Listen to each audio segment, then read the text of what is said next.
Hey everyone, what is going on and welcome back to today's video. In today's video we're jumping back into another operator guide, and in today's video we're going to be going over Echo. So I just have a few things I'd like to announce in this video for the people who consistently watch my videos. So I'm going to put a timestamp in the top of the description down below for if you actually want to get to the guide, but it's just an announcement for the next week for my ongoing subscribers, just to inform them on what's going to happen. But the actual video will start at the timestamp down below, so go check that out if you're here for the Echo guide. But if you're an ongoing subscriber, this is just an update for the next week for my YouTube channel. If you didn't know it already and you didn't see the community post, I'm going to be away from Monday the 28th to Tuesday the 6th, I'm pretty sure, of October, so I'm going to be gone for 8 days. I'm going away. It was a holiday organised by my parents, and obviously I am a very true believer of staying on the grind at all times, but my parents, I don't really get to choose, and I'm going to be grateful for the holiday they gave me, so I'm going to just do that. But the problem is I don't think I can produce good tip videos consistently while I'm away with the time I had over this weekend, so I'm going to just be uploading every second day over this next week. So if you go to the community section of my YouTube channel, you'll find my schedule there, and I'll put the schedule in the description down below as well for the next week. It's going to be Monday, Wednesday, Friday, Sunday, and Tuesday uploads, so it's going to be intermediate over that week. I hope this is alright with you guys. It's just I slowed it down a little bit just so I can still put out content, but it's just going to be a little bit slower than usual. Obviously it's not daily, but I hope it's enough for you guys. And with that said, that's really all I had to say. It's just a little announcement. And yeah, with that said, let's get into the actual video. So welcome everyone who is actually here for the video. This should be the timestamp, and before we quickly get into it, I'd just like to remind you guys that I do have about 76% of you that aren't subscribed to my channel who watch my videos, so make sure to smash that sub button down below and also leave a like on this video. Check out my Twitch channel as well, links in the description, and I think that's enough talking. Let's dive into the video.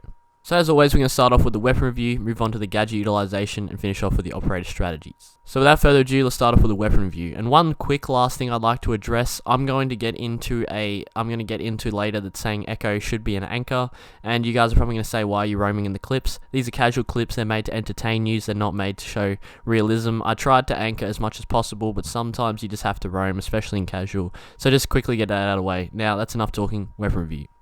Echo has access to the MP5 SD submachine gun, which does 30 damage on 800 rounds per minute. This weapon is an absolute beast in my opinion. Being packed with a 1.5 times scope, this thing is an absolute weapon to use on the defensive side. In my opinion, it hits incredibly hard. It has an inbuilt suppressor, so your bullets should always be suppressed. Not that that really matters much in Siege, but it's still a really good weapon to use. Having that 30 damage is obviously a little bit low compared to other weapons you can bring on the attacking side, such as the 416 carbine, MP7, etc. It still is a really good weapon, and especially packed with Echo's loadout, it just really fits his persona, and I really enjoy using this weapon. Along with this, it has very minimal recoil. I personally, on low recoil guns, like to run the angled grip, which is what I do use on the MP5 SD. In my opinion, it is just a really solid weapon, and it is a great thing to use. But all around, it is a great thing to use, having that solid damage count, minimal recoil, good sights, and just all around good control on the weapon. I'd 100% recommend you bring this on the defensive side. Now his alternative is the Supernova shotgun, coming in at 48 damage. I'm pretty sure it is a pump action, yes it is, so it doesn't shoot automatically like some shotguns like Pulse Castle shotgun, etc. But it is still a really good shotgun. The Supernova does hit pretty hard.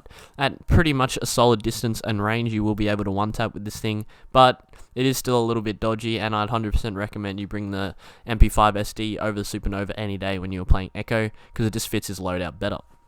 Now diving into his secondaries, he is one of the few operators obviously that has access to a machine pistol secondary within the Bearing 9. Only him and Habana have access to this, coming through with 33 damage, so more damage than his primary weapon, but on 1100 fire rate, so obviously this thing is not easy to control at all. But if you can manage to nail this thing, it is a great alternative to bring, and it can give you the Supernova, but I feel like it's not the situation like it is with Smoke and Mute, where the shotgun SMG-11 pair up works for them, but the Supernova Bearing 9 pair up doesn't really work with Echo. Most people prefer the MP5 SD, and that would be my recommended weapon along with the Bearing 9. He obviously also has access to the P229, but I'm not going to go really into that. You should 100% always bring the Bearing 9, because it is basically a second primary that you can take advantage of, and you just should not miss that opportunity. In terms of gadgets, he did have a deployable shield which fit his persona greatly, but they got rid of it, so now he has impacts and barbed wire. Either of these work, but if you are running, usually Echo can be really useful for running that impact role, so you don't have to fill that in with someone else. But if there is a Legion or so on your team, there really should be no problem with running barbed wire, but most people don't check that anyway. But either works. I just always recommend if someone has impacts, I'd bring the impacts.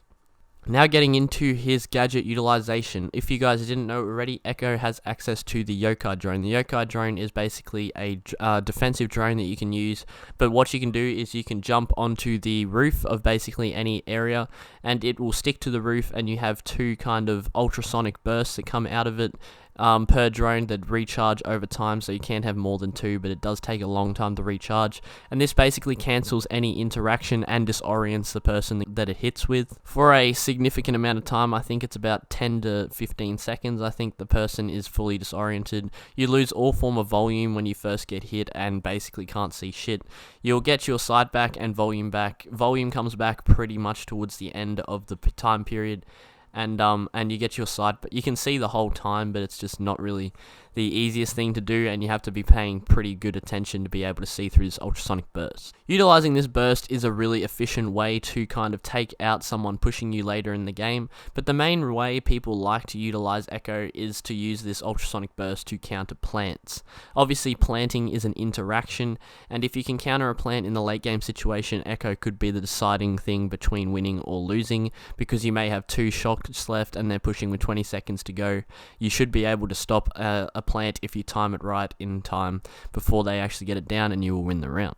But all around, the Yokai drone is just a very effective thing to use, and I'm not really sure how I can give you tips to use it, but I definitely suggest you play them around the site due to its power when it comes to anti-planting. The actual character as Echo, a lot of people like to sit off-site with Echo and utilize the drone in case they lose all their teammates and then it gets to a late game situation, but this does not work if you lose all your teammates and it's an early game situation, because you're on the other side of the map, there's a minute and 30 left.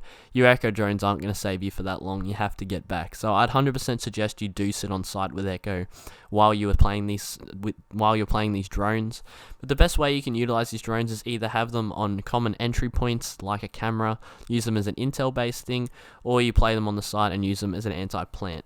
I like to put them in somewhere to play intel, but it's also really accessible area to get back to the site, so you can play anti-defuse as well, so you can mix both of them together. That's 100% the best way to utilize the Yokai. And finally, we're going to get into the operator strategies. Obviously, I said this earlier, Echo is an anchor in my opinion. You should not be going off-site with him. Again, the clips in the background, yes, I roam. They're for entertainment purposes. He can be quite an effective roamer.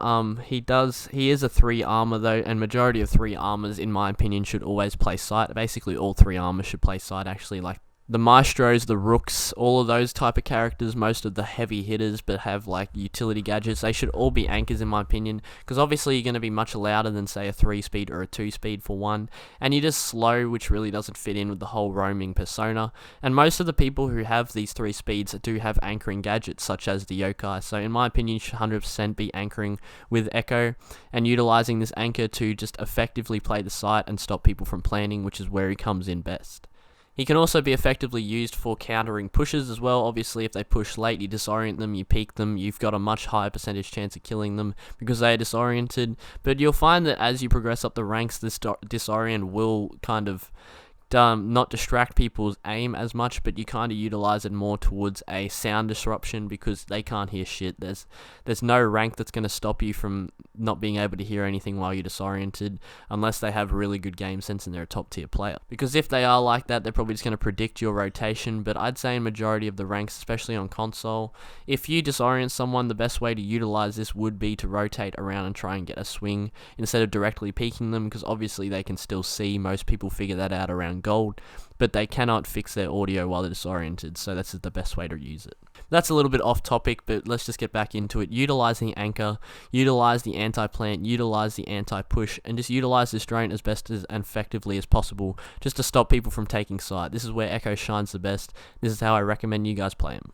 And with that said, I think that's enough talking from me. I hope you guys did enjoy this guide. I do apologize to the consistent viewers that I will not be able to upload I will not be able to upload daily over the next week. I really apologize for that, but I will be uploading every second day, so I hope that is enough content for you guys to enjoy.